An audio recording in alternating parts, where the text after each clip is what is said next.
Yo, good day, what's up, no? Ang vlog nga pala na to, patungkol sa kung paano ka makakaalis sa sitwasyon mo na feeling mo, nilulubog ka ng sarili mo. Yun yung tinatawag nila na burnout, stress, anxiety, mga ganyan. Basta ganun na yun. At kung bakit kailangan mong tapusin tong video na to, naranasan ko rin kasi to. At isi-share ko sa'yo kung ano yung pinakasimpleng discarding na gawa ko para makausad-usad na ako. Mawala na sa akin yung mga burnout na yan. Ako nga pala si Jonathan, madalas tambay sa bahay. Pero kahit pa paano gumagawa naman ng paraan para makaangat sa buhay. Okay, simula na tayo. Kwento ko lang, no, kagaya mo, naranasan ko rin yung ganyang pakiramdam na kung ano yung pakiramdam mo ngayon, ganyan ako noon. 5 buwan ang nakalipas. Or 3 yata. Ayan yung mga pakiramdam na tipong okay naman yung sitwasyon mo, may maayos na pamilya, maayos na karir, trabaho, at hindi ka naman gaano kapos pagdating sa pinansyal. Pero, eto kasi yung pakiramdam na parang gusto mong magpahinga. Pakiramdam na parang nung umulan ng problema, sinalo mo lahat. Hindi ka na excited, wala ka ng gana. Ang pinakamatindi doon is yung kinukumpara mo na yung sarili mo o yung buhay mo sa iba or dun sa mga kasabayan mo, which is hindi mo naman talaga gustong gawin yon or hindi ka naman talaga ganun tao. Pero dumadating kasi sa sitwasyon ng buhay natin minsan na nakukumpara mo yung mga bagay o yung mga progress ng iba sa progress mo. Basta ganun. Tapos magkakaroon pa ng mga iba't ibang problema.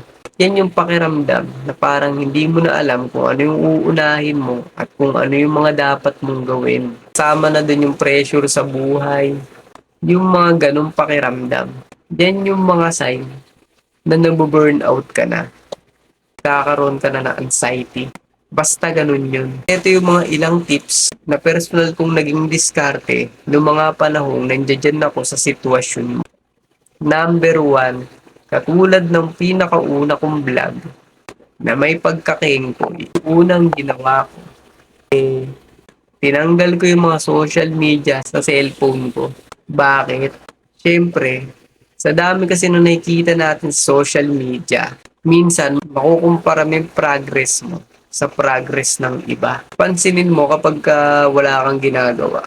Unang dadamputin mo, cellphone. Halos lahat ng mga tao dun na nakatambay. Sa una, hindi mo mapapansin yun. Pero magugulat ka na lang, naapektuhan ka na pala nang hindi mo nalalaman. Katulad na lang na kapag kayo may nagpakita na ganyang kakapal na pera dito sa social media, minsan mapapaisip kayo na paano na nagagawa yung mga bagay na yun.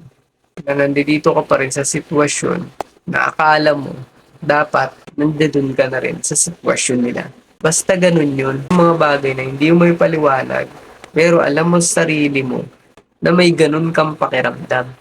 Hindi mo namang gusto talagang mainggit. Pero dahil nga nape-pressure ka sa buhay mo at nakukumpara mo yung mga bagay na meron ka na dapat pinagpapasalamat mo, na-attract ka sa progreso ng iba. Kaya yan yung number 1 na may papayo ko sa'yo. Pwede mong gawin is tanggalin mo muna yung mga social media sa cellphone mo.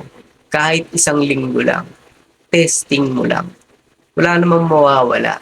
Testing mo lang kung anong mababago sa sarili mo kapag wala kang social media sa cellphone mo. Kung yung negosyo mo naman o yung trabaho mo kailangan ng social media, kung meron ka namang laptop, pwedeng dun ka na lang gumamit ng social media kapag nasa laptop ka na. Siyempre, kung isipin mo, once na naboring ka, ang unang dudukutin mo, cellphone mo, di mo namamalayan yung mga oras na dapat meron kang gawin, mas tumatagal ka dyan sa mga social media na yan.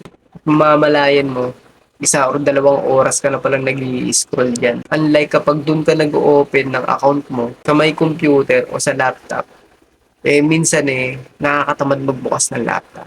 Basta gawin mo. Yan yung number 1 tip na pwede mong gawin kapag nakakaranas ka na ng ganyang problema sa sarili mo. At number 2 na may share ko sa'yo, try mong maglalabas. Usapin mo yung mga taong nasa paligid mo. Yung mga tambay na nasa labas ng bahay mo. Try mong makipagkwentuhan kahit papaano para naman maiba lang at magkaroon ng panibagong kwento at aral sa utak mo. Try mo lang makipag-usap sa mga taong hindi mo nakakausap. Makipagkaibigan ka muna, makipagkwentuhan ka ng konti, makibalita ka kahit papano. Yan kasi yung mga pagkakataon na minsan makakalimutan mo yung problema mo. Yung mga stress na nararanasan mo sa panahon na to. Meron at merong kakaiba dyan. Kaya testing mo lang gawin yan. At yung number 3 naman, pwede kong i-recommenda sa'yo ay yung bumili ka ng maliit na notebook at isulat yung mga bagay na gustong gusto mong gawin pero hindi mo magawa. Yun yung pakiramdam na parang may pumipigil sa'yo. Halimbawa na lang dyan yung pagja-jogging. 3 years mo pang naisip yung mag-jogging pero hanggang ngayon hindi mo pa rin magawa.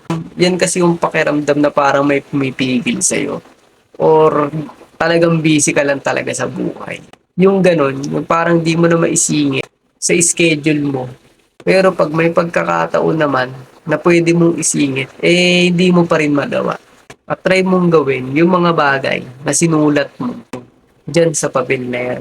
Dyan mo mararamdaman na medyo nakakaahon-ahon ka na sa pakiramdam na parang nilulubog ka ng sarili mong katawan. Yung ganong pakiramdam. At kung hindi pa rin effective itong mga sinabi ko, try mong magdasal o kaya naman magsimba. Baka naman kasi katulad ko ikaw na nakalimutan yung Diyos sa mga panahong nakakaranas tayo ng kasaganaan. Try mo lang. At yan yung mga bagay na personal kong nagawa noong mga panahong nandiyan ako sa sitwasyon mo na yan. Kaya sigurado ako na hindi naging effective tong mga bagay na nabanggit ko. Sigurado naman akong makakaahon ka rin at di ka naman pababayaan ni Lord. Muli, ako nga pala si Jonathan Talibong at kung bakit ako gumagawa ng mga video ganito ay para magkaroon ng mabuting ambag sa social media na mapapanood ng mga tao at sa mga susunod na henerasyon. At oo nga pala, promote ko na rin pala yung aking munting negosyo. Kapag kailangan nyo nga po pala ng mga solid na maniniyot, inquire lang po kayo dito at kami nang bahalang gumawa ng solid na memorabilia para sa napakahalagang okasyon ng buhay nyo. Yun lang po. At dahil bago pa lang ako dito, share mo na rin tong video na to at mag-comment ka na rin para naman ganahan naman akong gumawa ng mga video katulad nito. Time na po ako.